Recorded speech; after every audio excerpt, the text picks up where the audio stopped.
Olá, seja bem-vinda, seja bem-vindo a mais uma das nossas aulas de tipologia de crimes.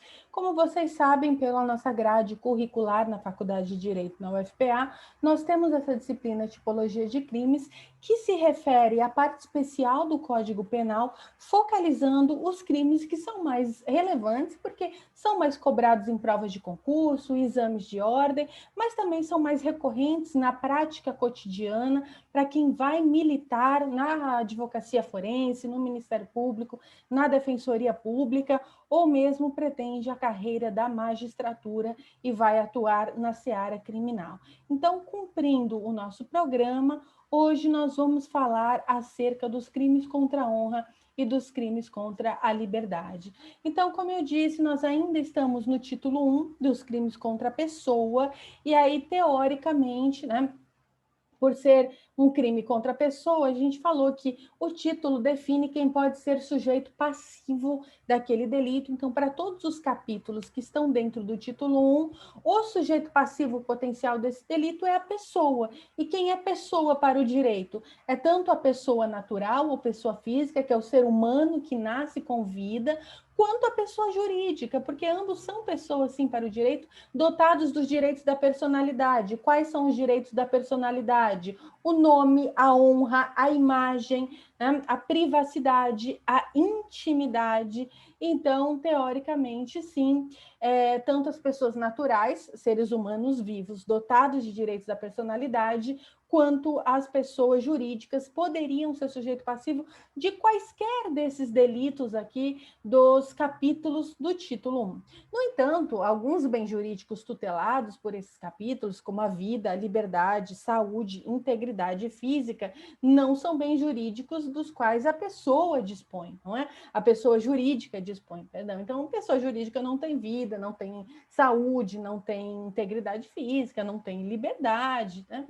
E, portanto, não pode ser vítima desses crimes por causa dos bens jurídicos tutelados naquele capítulo. Já aqui no capítulo 5, os crimes contra a honra poderiam ter sim como vítima as pessoas jurídicas, já que está dentro dos crimes contra a pessoa, e pessoas jurídicas são pessoas, e o bem jurídico honra está dentro do rol dos direitos da personalidade, e pessoa jurídica tem honra sim, tem direitos da personalidade.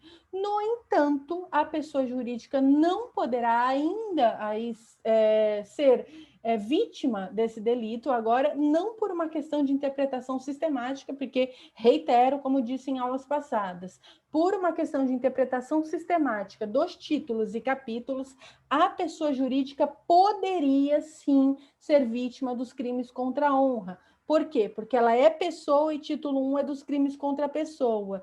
E porque honra é um bem jurídico do qual a pessoa jurídica tem titularidade. Então, pela hermenêutica sistemática, a pessoa jurídica pode ser vítima dos crimes contra a honra.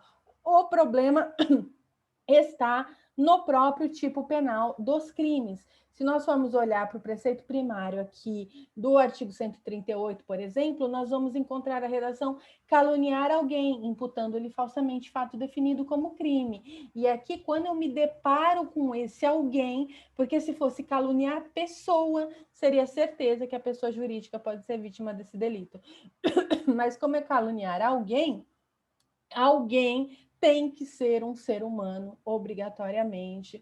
Então, teoricamente, só as pessoas físicas, seres humanos que têm vida, podem ser sujeitos passivos desse delito, não por causa do título, não por causa do capítulo, porque a hermenêutica sistemática permite que a pessoa jurídica seja vítima, mas por causa da elementar objetiva do tipo alguém, que me remete obrigatoriamente a uma pessoa humana, já que uma pessoa jurídica não é um alguém, mas isso, inclusive, pode ser um objeto de investigação, pesquisa e debate. Fique à vontade se quiser pesquisar sobre isso e me procure se desejar escrever sobre essa temática.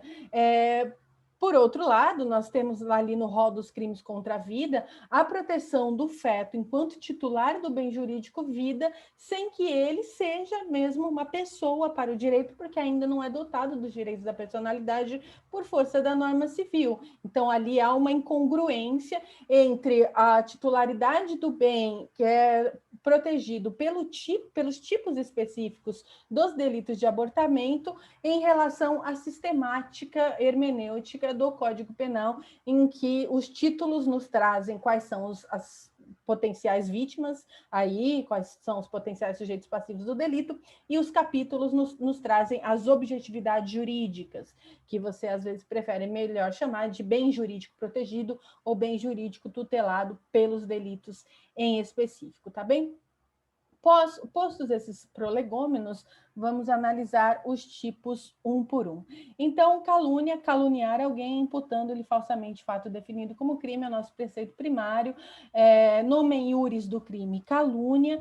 Verbo núcleo do tipo caluniar, né? O que seria caluniar, legislador? Ele diz para a gente, complementando aí pelas elementares objetivas, que é imputar fato definido como crime falsamente, né? Obrigatoriamente falsamente, a alguém. Então, quando eu analiso essa elementar objetiva do tipo alguém, é que fica claro para mim que o sujeito passivo deste delito é um ser humano, é uma pessoa que tem os direitos da personalidade e, portanto, pode ser uma pessoa natural, é uma pessoa jurídica. Aqui, o nascituro pode ser vítima de crime de calúnia? Não, porque não tem honra ainda, não tem os direitos da personalidade.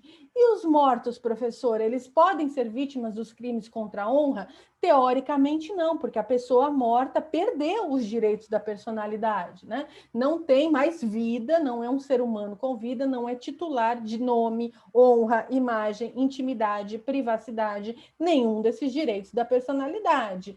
Entretanto, o parágrafo 2º do artigo 138 diz que é punível a calúnia contra os mortos. Então, anote aí. Os mortos não podem ser vítimas de crime contra a honra, porque não são mais pessoas e não têm mais os direitos da personalidade, não são titulares do bem jurídico honra. Então, os crimes contra a honra, via de regra, só tem como vítima pessoas vivas. Não há difamação contra os mortos, não há injúria contra os mortos. Mas o legislador fez questão de dizer que é punível a calúnia contra os mortos. E aí, o que fazemos tecnicamente diante disso?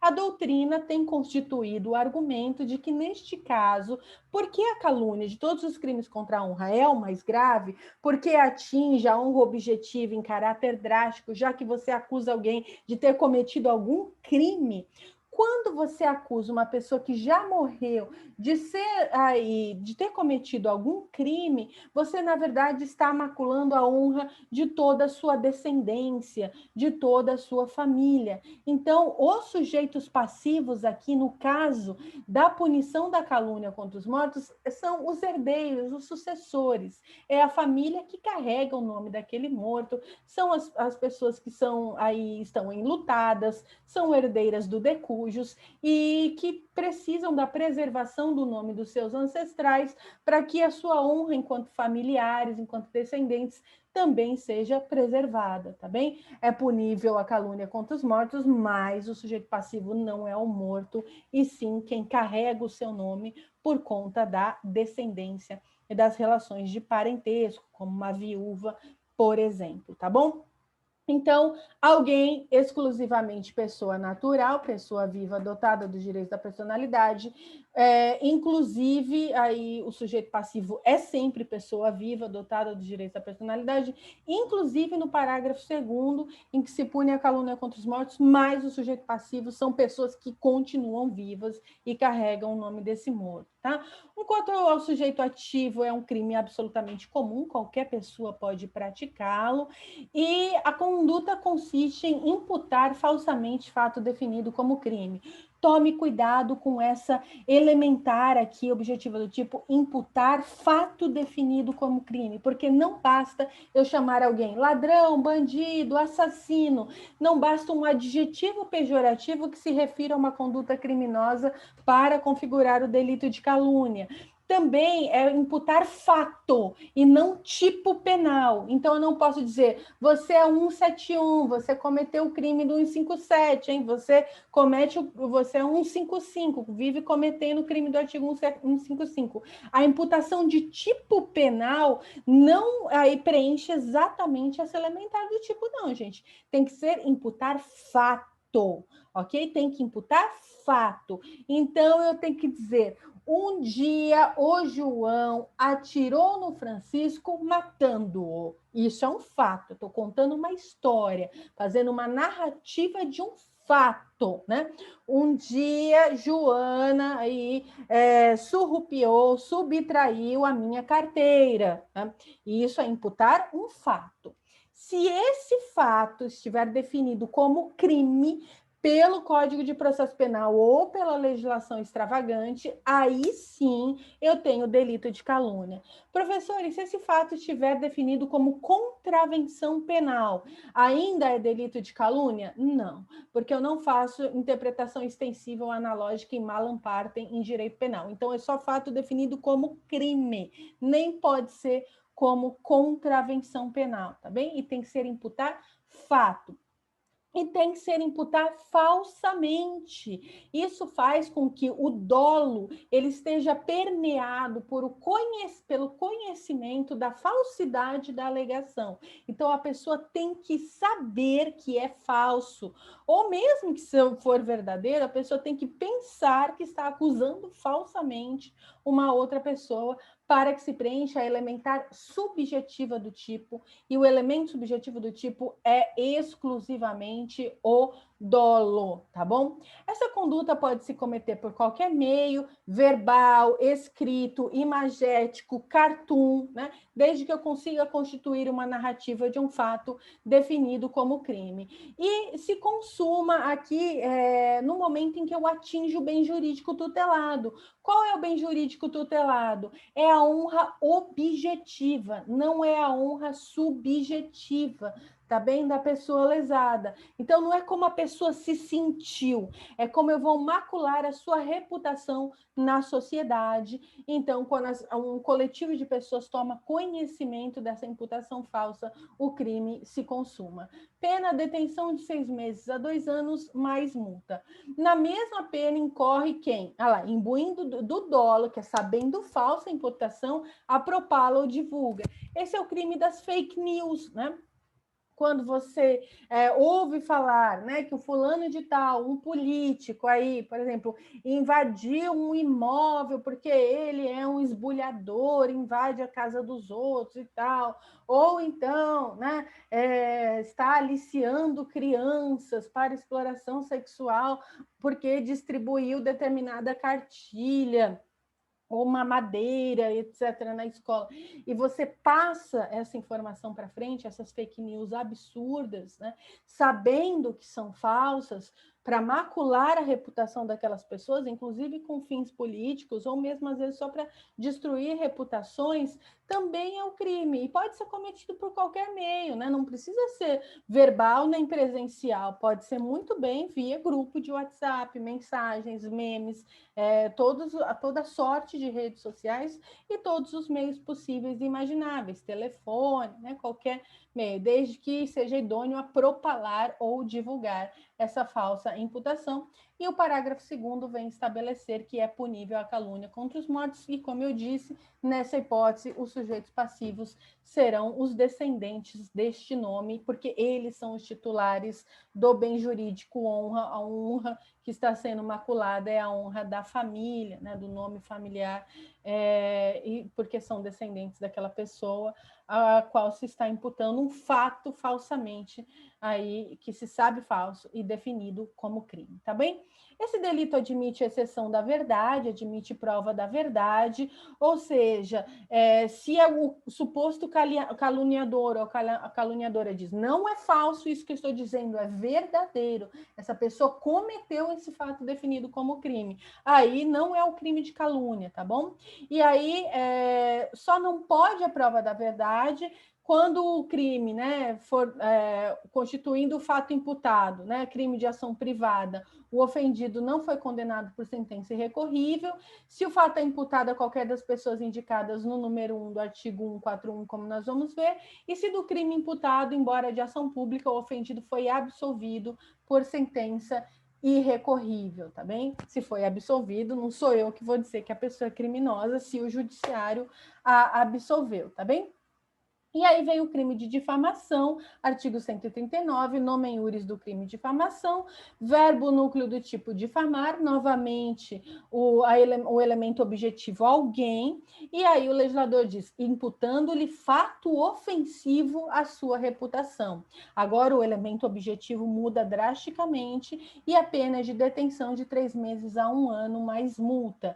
Isso significa que agora o bem jurídico tutelado ainda é a honra objetiva das pessoas, é um bom nome que você tem na sociedade, mas esse fato não precisa ser definido como crime. Eu tenho que imputar um fato, contar alguma coisa sobre alguém, de novo é um fato, uma narrativa, mas esse fato não precisa ser definido como crime. Agora sim, pode ser definido como contravenção penal, recaio no crime de difamação.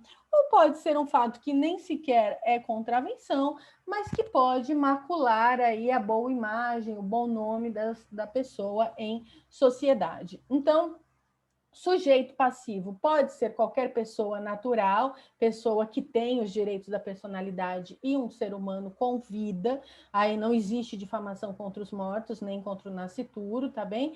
E o sujeito ativo pode ser qualquer pessoa, um crime completamente comum. Bem jurídico tutelado é a honra objetiva das pessoas, a conduta é a difamação e ela se consuma no momento em que o fato ofensivo à reputação chega a conhecimento do público. Também pode se dar por diversas vias, pode ser um discurso em praça pública, pode ser um textão no Facebook, pode ser uma mensagem repassada em grupos de WhatsApp. Qualquer via é idônea a cometer esse delito, se eu estiver na televisão, na rádio, no podcast, em qualquer situação, tá bem? E a pessoa aí que é vítima desse delito, aí precisa mobilizar as vias judiciais para se ver representada para a punição desse delito. Nós vamos ver a regra geral para esses crimes é que eles sejam de ação penal privada e nós vamos ver todas as exceções, tá? Esse crime admite a exceção da verdade somente se o ofendido é funcionário público e a ofensa é relativa ao exercício de suas funções. Então, quando esse crime é cometido contra um funcionário público em razão do exercício de suas funções, então dizer, né, para um juiz, o senhor foi parcial naquele caso, o senhor é um juiz ladrão, o senhor é um juiz que não cumpre as suas atribuições, que enxovalha a toga, etc. Eu estou ofendendo um funcionário público, um servidor, por conta dele ser juiz de direito, por exemplo. Aí, neste caso, é admissível a exceção da verdade. Em todas as outras hipóteses, se eu ofender qualquer pessoa que não seja funcionária pública, não cabe exceção da verdade para difamação. E se eu ofender uma pessoa que seja funcionária pública, mas eu não ofendi em razão das suas funções, eu sou professora, né? Então, da UFPA, sou servidora pública. Se alguém me ofende em razão de eu ser professora, aí tudo bem, eu teria aí haveria possibilidade aí da exceção da verdade se a pessoa estivesse me acusando, por exemplo, de prevaricação, para deixar claro, para tentar provar que eu cometi prevaricação. Aí poderia haver exceção da verdade. Agora, se a pessoa me ofende porque eu sou corintiana, mesmo eu sendo servidora pública, ela não me ofendeu em razão do exercício das minhas funções, das minhas atribuições. Então, nesse caso, ela não teria direito à exceção da verdade, porque o crime é de difamação, seria aí na hipótese do exemplo, tá bom? Já o crime de injúria, nomen iuris, o preceito primário do tipo 140 diz injuriar alguém ofendendo-lhe a dignidade ou decoro. Aqui o verbo núcleo do tipo é injuriar, a elementar objetiva alguém se repete e a conduta é ofender a dignidade ou o decoro, ou seja, o bem jurídico aqui tutelado é a honra subjetiva, é como eu me sinto. Então, quando que o crime se consuma? Quando a vítima se sente ofendida, mesmo que ninguém tenha ouvido aquela daquela ofensa, só a própria vítima. Esse crime não exige divulgação, propalação do fato, tá bem? Então, quando ele se consuma? Quando a vítima toma conhecimento da ofensa. Pode ser por carta, por e-mail, por WhatsApp, por Facebook, pode ser ao vivo e a cores, falando aqui para a pessoa presencialmente, virtualmente, numa reunião de Google Meet, Zoom, qualquer coisa, tá? A vítima tomou conhecimento daquela ofensa, o crime se consumou. Quando a vítima se sente ofendida, a pena é de detenção de 1 a 6 meses ou multa. O juiz pode deixar de aplicar a pena quando o ofendido, de forma reprovável, provocou diretamente a injúria, então tomou uma atitude injusta também, do ponto de vista da culpabilidade, ou no caso da retorção imediata, que consiste em outra injúria, ou seja, troca de xingamentos, aí o juiz pode deixar de aplicar a pena. Esses crimes todos são absurdos estarem aqui positivados como crimes, porque é um barraco entre pessoas que está criminalizado. Poderia perfeitamente ser resolvido civilizadamente se as pessoas tivessem discernimento e maturidade, e no caso de pessoas que têm poder aquisitivo, tivessem disposição de fazer terapia para se tratar, né, e não sair aí cometendo arroubos e absurdos, ofendendo pessoas, trocando ofensas. E é um barraco, uma coisa que poderia perfeitamente ser resolvida em outras instâncias, no próprio cível, através de ações reparadoras, indenizatórias, no caso da honra objetiva, de macular o nome, a honra e a imagem de pessoas, poderia ser objeto de uma ação indenizatória, poderia ser objeto de uma mediação, de uma conciliação, porque às vezes o que a pessoa quer é só um reconhecimento da outra que errou, um pedido de desculpas. Para que mobilizar a justiça criminal para a troca de ofensas, para fofocas, né, para esse tipo de condutas? Mas nós temos aqui um desvio daquilo que a gente chama de princípio da última ratio, né, que o direito penal ele tem que ser invocado em último caso, só quando eu não tenho outras vias extrajurídicas e jurídicas para solucionar a conduta. Nesse caso, eu vejo uma total desnecessidade da permanência desses tipos no nosso sistema penal, se ele fosse mesmo última ratio, mas as pessoas querem transformar tudo em caso de justiça. É um caso de pessoas que não conseguem resolver os seus próprios conflitos e vêm pedir para o judiciário, né, para o Estado pai, né, para o juiz pai, para a juíza mãe, colocar um fim nessa contenda, nesse conflito. Uma pena que esses crimes ainda estejam aí, mas estão, tá bom? E olha só, né, a pessoa vai lá, foi ofensa trocada, e o juiz vai falar: não vou aplicar a pena porque vocês dois se ofenderam, pede desculpa um para o outro, sabe? Como uma mãe, um pai, coisas ridículas, a gente movimentar a justiça criminal para isso, mas ainda está aí. Se a injúria consiste em violência ou vias de fato, que por sua natureza ou pelo meio empregado se considerem aviltantes, é uma forma qualificada, pena de detenção de 3 meses a 1 ano e multa, além da pena correspondente à violência. Pessoal, o que é injúria que consiste em vias de fato, né? É aquilo que a gente chama na doutrina de injúria real. É que junto com a injúria eu tenho uma agressão ao corpo, eu tenho algum toque no corpo da pessoa que foi injuriada. Então eu xingo através de um toque, eu ofendo através de um toque, ou além de xingar, eu faço um toque, né? Então suponha que você toque na pessoa assim, no ombro, dê um empurrão, faça assim na pessoa, cuspa na pessoa, cusparadas estão aqui, puxe um cabelo, né? Isso são situações de injúria real.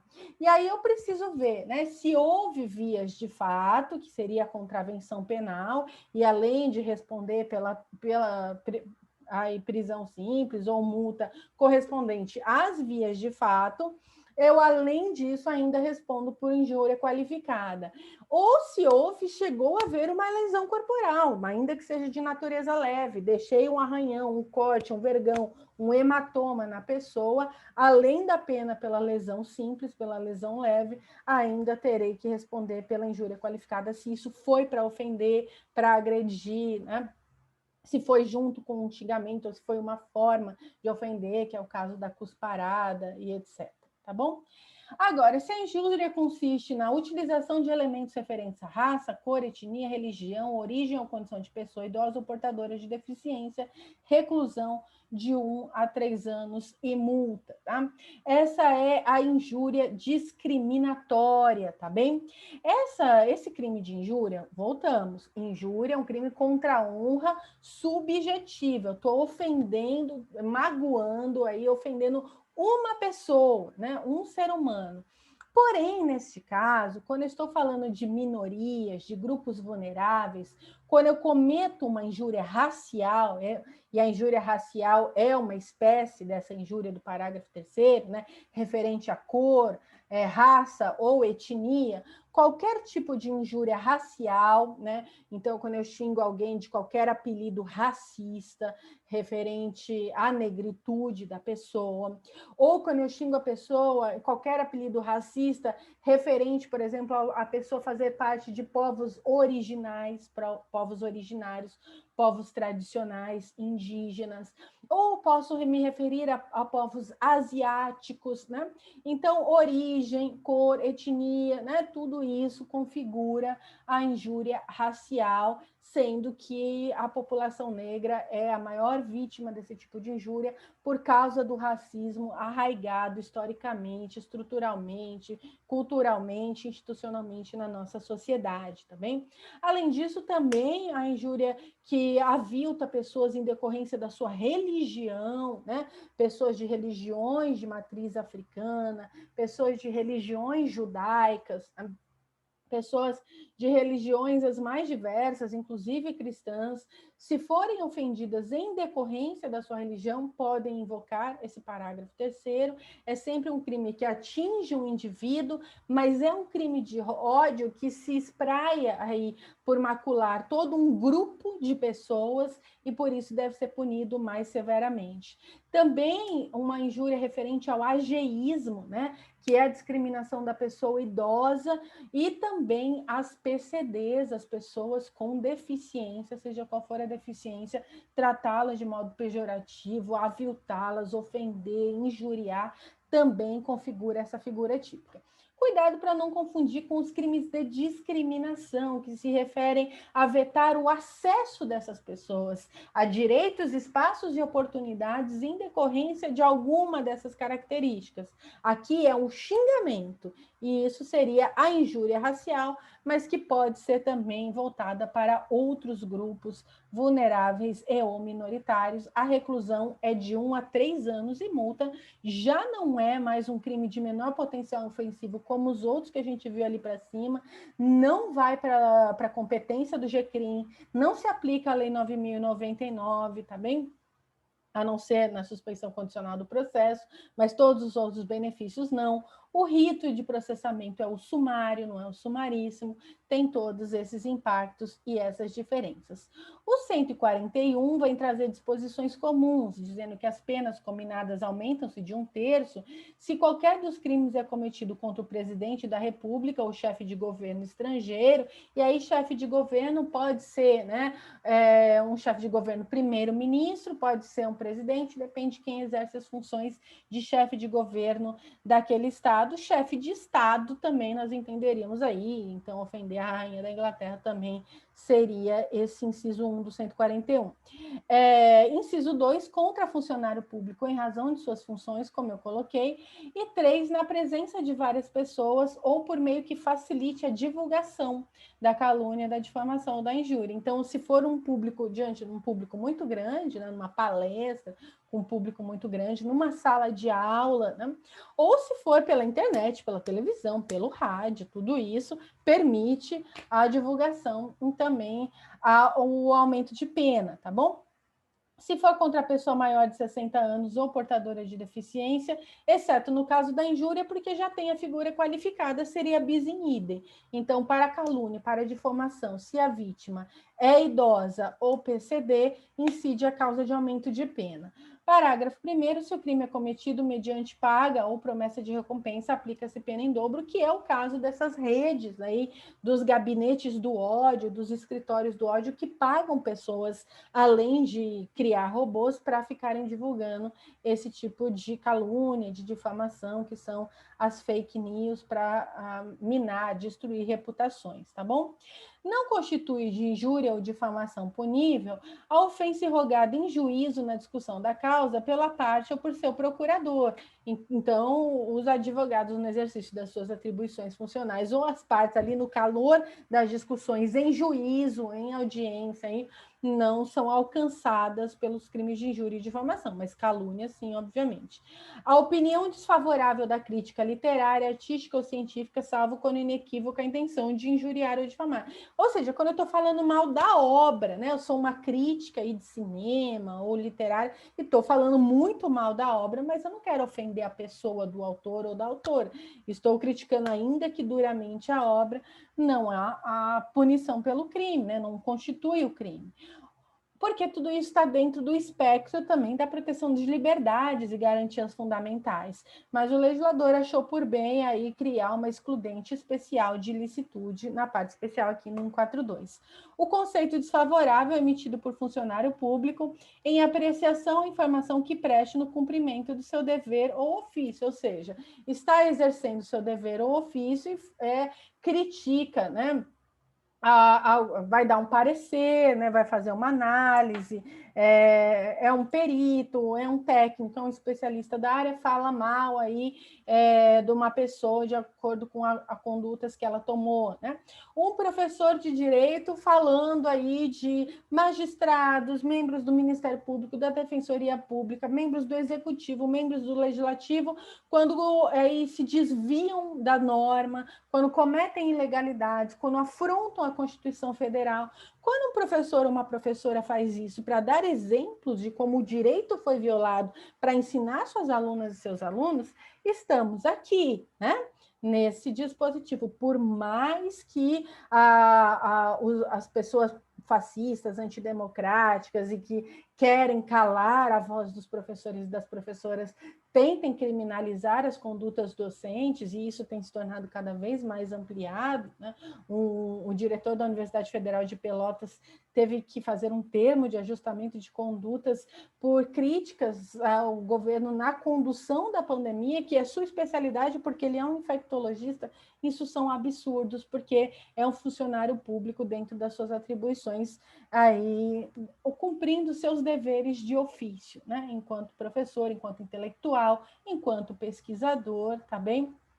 Seria essa a hipótese. Nos casos dos incisos número 1 e 3, responde pela injúria ou pela difamação quem lhe dá a publicidade. Então, embora o procurador e a parte, o funcionário público, não sejam alcançados, aquele que divulga, propala, aqui com intenção de injuriar ou difamar, pode sim responder pela conduta. No 143, o querelado, né, aquele que é objeto aí de uma queixa-crime, se torna réu quando a ação penal for privada, esse é o querelado antes da sentença, se retrata cabalmente da calúnia ou da difamação, fica isento de pena. Então, a retratação nos crimes de calúnia ou difamação isenta de pena, desde que feita antes da sentença. Nos casos que o querelado tenha praticado a calúnia ou difamação utilizando-se de meios de comunicação, a retratação dar-se-á, se assim desejar o ofendido, pelos mesmos meios em que praticou a ofensa. Se de referências, alusões ou frases se infere calúnia, difamação e injúria, quem se julga ofendido pode pedir explicações em juízo. Aquele que se recusa a dá-las a critério do juiz, não as dá satisfatoriamente, responde pela ofensa. Nos crimes previstos por este capítulo, somente se procede mediante queixa, pessoal. Então, aqui, lembra, como eu tenho dito, né? Para todos os crimes que a gente viu até agora, né? A gente tem falado, a regra geral é ação penal pública incondicionada. quando o legislador quiser estabelecer outro tipo de ação penal, ele tem que deixar claro, após os tipos, no fim do capítulo ou no fim do título, se ele quiser abranger todo aquele capítulo ou todo aquele título. Então, para todos os crimes deste capítulo 5 do Código Penal, na parte especial, nós temos ação penal privada. Aqui a regra geral para injúria, calúnia e difamação é que a ação penal seja privada e o ofendido tenha que contratar um advogado ou uma advogada para oferecer uma petição inicial para intentar a ação penal. E essa petição inicial se chama queixa-crime, tá bom? Então, por isso, somente se procede mediante queixa. Exceto aí, no caso do artigo 140, parágrafo 2º, quando da violência resulta lesão corporal. Então, lembra que eu falei? No caso da injúria real, né, em que eu alcanço a pessoa, encosto na pessoa, né, chego aí a cuspir, puxar um cabelo e tal. Se dessa encostada, né, desse contato com o corpo da pessoa, resulta lesão corporal e não apenas via de fato, se deixa alguma marca, ainda que a lesão seja leve, só um hemotoma, só um corte, só um arranhão, aí a ação penal deixa de ser exclusivamente privada e passa a ser uma ação penal pública, né? E aí, se ela vai ser pública condicionada ou incondicionada, depende da lesão corporal. Se ela for simples, a regra geral é a ação penal pública condicionada à representação do ofendido. Se ela for grave ou gravíssima, é incondicionada. Agora, se a ofensa for, aqui, no caso das autoridades que estão no inciso 1 do caput, do artigo 141, então, presidente da República e chefe de governo estrangeiro, eu preciso de uma requisição do ministro da Justiça para que o Ministério Público faça a denúncia. Então, a ação, nesse caso, é pública, condicionada à requisição do ministro da Justiça. Então, teve vários casos aqui em que se ofendeu o presidente da República, atual mandatário Jair Bolsonaro, e o ministro da Justiça, né? Até houve casos aqui em Belém, que teve uma facada festa, e que o então ministro da Justiça, Sérgio Moro, pediu à polícia que instaurasse inquérito policial, e aí já funciona como requisição para que o Ministério Público ofereça a denúncia se houver algum caso, por exemplo, de crime contra a honra, porque a ação é penal pública condicionada à requisição, tá? E será condicionada à representação no caso do inciso 2, bem como no caso do parágrafo 3º do 140. Então, nos casos de injúria racial, ou essas injúrias aí discriminatórias, a ação é penal pública condicionada à representação da vítima. Eu preciso que a vítima manifeste vontade e basta você fazer um BO na delegacia, isso já pode ser entendido como representação segundo a nossa jurisprudência, mas, claro, você vai voltar a ser ouvido em sede de ação penal diante de um juiz ou uma juíza de direito e reiterar a sua vontade de representar, né? Porque, além de você ser ofendido, toda uma coletividade de pessoas foi ofendida. Então, é justo que a ação seja aí pública, né? Mas ela também é condicionada à representação, porque a pessoa ela vai se implicar, vai se expor, vai sofrer naquele processo, né? E aí, por conta disso, precisa que haja representação, vontade da vítima de que haja aquele processo. E também no caso de funcionário público ofendido em razão das suas funções, a ação é penal pública condicionada à representação da vítima, tá bom? Em todos os outros é privada, tá bem? Capítulo 6 dos crimes contra a liberdade individual, né? Então, vem aqui os crimes contra a liberdade pessoal. O constrangimento ilegal, que é constranger alguém mediante violência ou grave ameaça, ou depois de lhe haver reduzido por qualquer outro meio a capacidade de resistência, não fazer o que a lei permite ou fazer o que ela não manda, detenção de 3 meses a 1 ano e multa. O constrangimento é um crime totalmente residual em relação a todos os outros tipos que têm um constrangimento como elementar objetiva do tipo para cometimento de outros crimes, né? Então, eu tenho crimes de extorsão, eu tenho crimes de estupro, eu tenho crimes de roubo. Todos esses crimes podem ser cometidos mediante um constrangimento, né? Que seja uma grave ameaça, uma violência, são formas de constrangimento. Mas aí eu uso esse constrangimento para alcançar um bem específico, um objetivo específico, e atinge um bem jurídico específico, a dignidade sexual, o patrimônio, né? Mas, no caso, se eu não conseguir caracterizar a conduta em nenhuma tipicidade de crimes que usam o constrangimento para atingir uma outra finalidade, como a vantagem sexual ou uma vantagem financeira, então eu não consigo trazer isso para o campo da extorsão ou do estupro, resta o crime de constrangimento. E aí a ele em geral, né? É obrigar a pessoa a não fazer o que a lei permite que a gente faça, porque está no nosso campo de liberdades pessoais, né? A gente pode fazer tudo, desde que não seja vedado por lei. É assim que funciona o direito à liberdade para nós, cidadãos e cidadãs. Ou a fazer aquilo que a lei não determina. Né?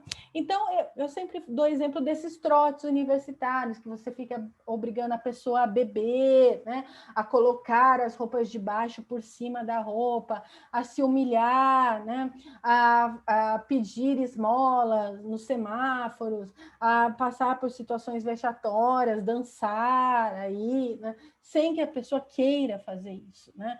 Mediante um constrangimento, ou se a pessoa está muito bêbada, incapaz de consentir também, a pessoa foi reduzido o seu meio de resistência através da drogadição, do embebedamento. Então, pode ser o caso de um Boa Noite Cinderela, quando você, por exemplo, não tem outra finalidade, como estupro, outro crime mais grave, você só quer ridicularizar a pessoa numa situação de constrangimento, tá bom? Aplicam-se cumulativamente em dobro quando para execução do crime se reúnem mais de 3 pessoas ou emprego de armas. E, além das penas combinadas, aplicam as correspondentes à violência, se houve a violência.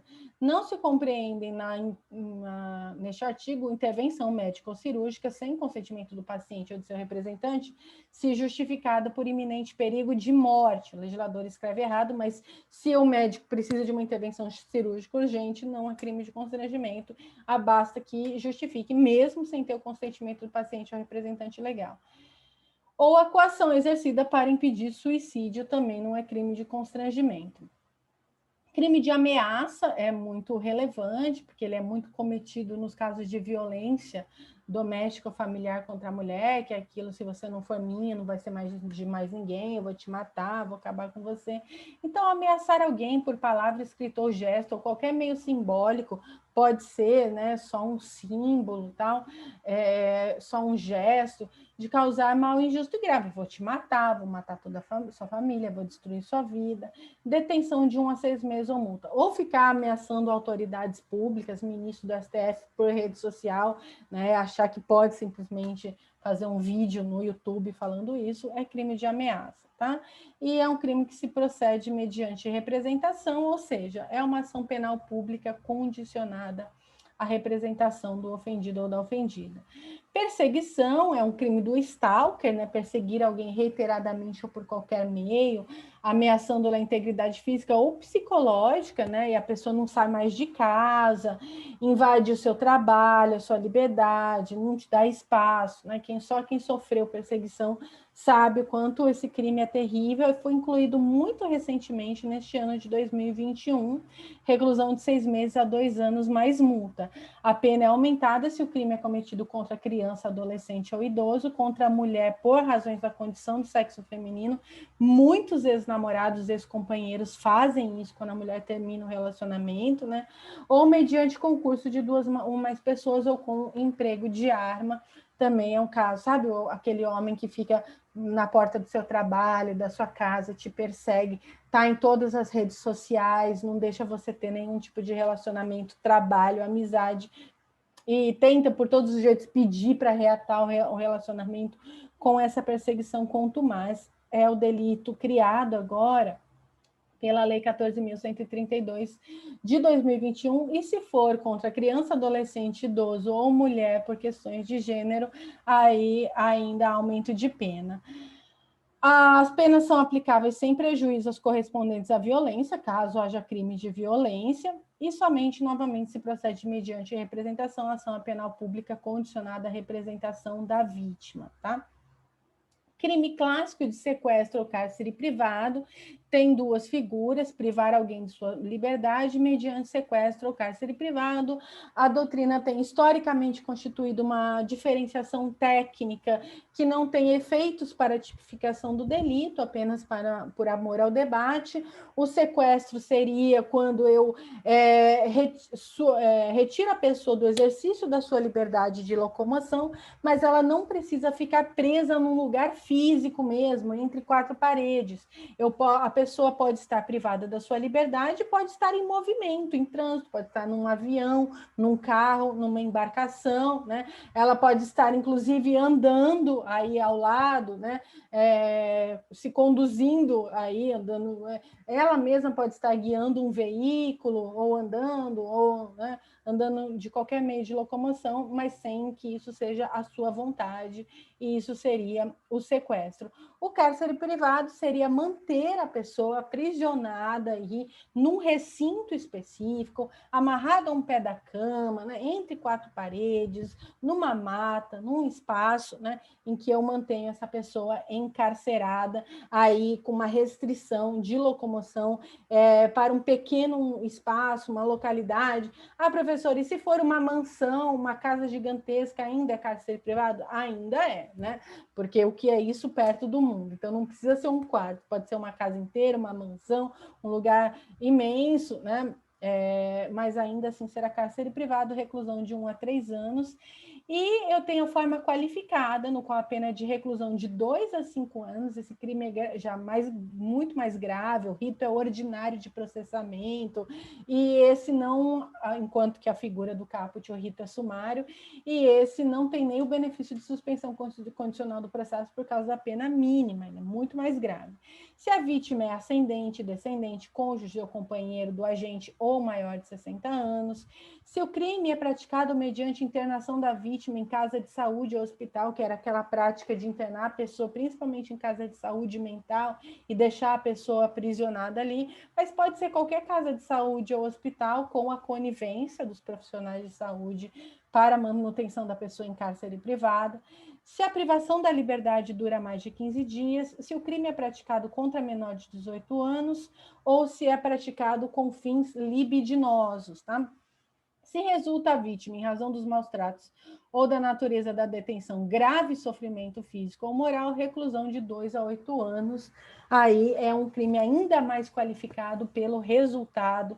Grave sofrimento físico ou moral vai ser atestado por perícia, obviamente, porque é preciso comprovar esse resultado pré-ter doloso, no qual se exige no mínimo a culpa. Não é preciso que o dolo esteja orientado para o grave sofrimento físico ou moral, mas ele deve ser atestado por perícia. Cuidado, gente, porque aqui o bem jurídico tutelado é a liberdade, tá bem? Não é crime de sequestro ou cárcere privado quando eu tenho outra finalidade, por exemplo, uma vantagem financeira ou patrimonial. Se eu sequestro a pessoa para obter uma vantagem financeira, o crime é de extorsão. E aí será o crime de extorsão mediante sequestro. Se eu mantenho essa pessoa sequestrada mediante pedido de recompensa, né? Pedir um pagamento, um resgate, ou se eu mantenho essa pessoa, ainda que durante um curto período de tempo, suprimida de sua liberdade para que ela faça saques bancários, por exemplo, me passe patrimônio, faça PIX, que é o tal do sequestro relâmpago. É uma forma qualificada de extorsão também, acrescentada recentemente aí ao crime de extorsão, tá? Aqui, o dolo do agente tem que estar orientado para a liberdade, não pode ser para o patrimônio, senão nós vamos lá para os crimes contra o patrimônio, são outros crimes. Agora, se além de restringir a liberdade, também há fins libidinosos aqui, eu tenho aí essa figura do cárcere privado ou do sequestro qualificada aqui, se o crime é praticado com fins libidinosos, ainda que seja só ficar observando a pessoa nua, né? Ainda que seja qualquer outra conduta que não seja o estupro propriamente, tirar fotos, qualquer coisa do tipo, tá? Nós temos no 149 a redução à condição de análoga de escravo. Nós falamos análoga de escravo porque, para haver escravização, era preciso suprimir a identidade humana e destituir aquele indivíduo da sua subjetividade e, consequentemente, da sua subjetividade jurídica. Então, a escravização moderna que aconteceu aqui entre os séculos XV e XIX, aqui aliás, desculpe, 16 e 19 aqui nas Américas, inclusive no Brasil, foram escravizações, aí, submissão à escravização, ou escravidão, em que se negou que aquelas pessoas eram seres humanos, aquelas pessoas eram objetos, e o direito protegia isso, reconhecia e regulava essas relações. A escravização de pessoas negras aqui na América e aqui no Brasil só foi possível porque o direito permitiu isso, né? As ordenações do reino e depois o direito do Império Brasileiro regulavam a sua propriedade sobre um escravo. Havia um lugar para registrar, um registro público de escravos, como se tem registro de imóveis, por exemplo, né? É com isso que você tem a carta de propriedade de um escravo e a revogação se dava com uma carta de alforria. Tudo isso era regulado juridicamente, né? Então, o direito, inclusive, é um instrumento de escravização que nega a subjetividade humana e subjetividade jurídica. Aqui, o direito não cumpre mais esse papel, porque nosso ordenamento jurídico não diz mais que nenhum ser humano não é ser humano e que, por isso, é objeto e pode ser propriedade de outro, pode ser escravizado. Então, por isso, sempre que se tenta reduzir uma pessoa à condição de escravo, é tratado como condição análoga, porque o direito não reconhece mais, pelo contrário, pune como crime, né? Também a submissão a trabalhos forçados ou a jornada exaustiva, ou condições degradantes de trabalho, né? Ou restringindo por qualquer meio a sua locomoção em razão de dívida contraída com o empregador direto ou um preposto ou um representante do empregador. Aquelas questões, né, de pessoas no campo, boias frias, pessoas que ficam endividadas e só podem comprar na vendinha aqui do seu empregador e acabam contraindo dívidas imensas. Isso acontece com muitas mulheres trabalhadoras do sexo também nas casas de prostituição, nas minas aqui do norte, né, na exploração ilegal de madeira, né, e também em todos os ambientes de trabalho rural, nos grandes carvoarias, curtumes, grandes fábricas de costura, inclusive em São Paulo, que é a maior cidade do país. Toda vez que eu verificar essa situação, é esse crime que tem reclusão de 2 a 8 anos e multa, além da pena correspondente à violência. Nas mesmas penas incorre quem cerceia o uso de meios de transporte por parte do trabalhador com fim de retê-lo no local, não deixa a pessoa sair do local de trabalho, controla aí os transportes do trabalhador, ele não pode nem sair daquela localidade, mantém vigilância ostensiva no local de trabalho, né, aquele capataz que fica ali vigiando o tempo todo, ou se apodera de documentos ou objetos pessoais com fim de retê-lo, a pessoa não tem nem os documentos dela para sair dali, também são figuras análogas do parágrafo 1º ao caput. E a pena é aumentada de 1/3 se o crime é cometido contra criança ou adolescente, que é muito comum, infelizmente, ainda no país, e por motivos de preconceito de raça, cor, etnia, religião ou origem, que ainda tem o elemento racismo, né?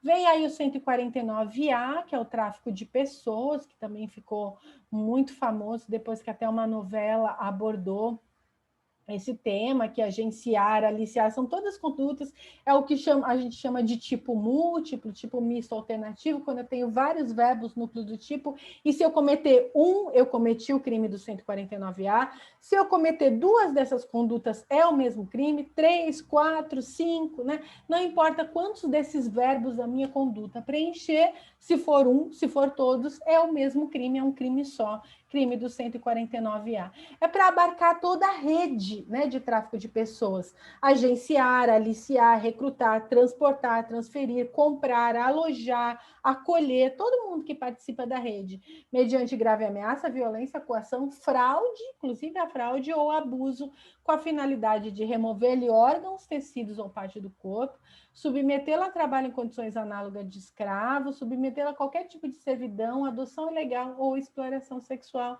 reclusão de 4 a 8 anos e multa também, um crime bem grave, e a pena é aumentada de 1/3 se o crime for cometido por funcionário público no exercício de suas funções ou a pretexto de exercê-las, contra criança, adolescente, pessoa idosa ou PCD.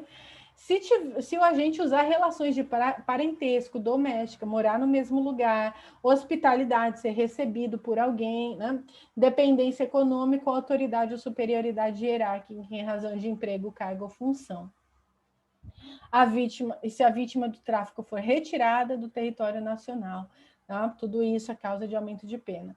E a pena é reduzida de 1 a 2/3 se o agente for primário e não integrar organização criminosa. Há uma possibilidade especial de redução de pena aferida à culpabilidade do agente, caso a caso. Tudo isso acrescentado pela Lei 13.344 de 2016, tá bem? Deem uma olhada na doutrina, nunca deixem de ler, de estudar todos os delitos desses capítulos que nós estamos tratando e aqueles que nós não estamos tratando também, que são importantes, mas não estão no nosso programa de disciplina. Obrigada por me acompanhar até aqui. Por hoje, ficamos por aqui e até uma próxima oportunidade. Até mais.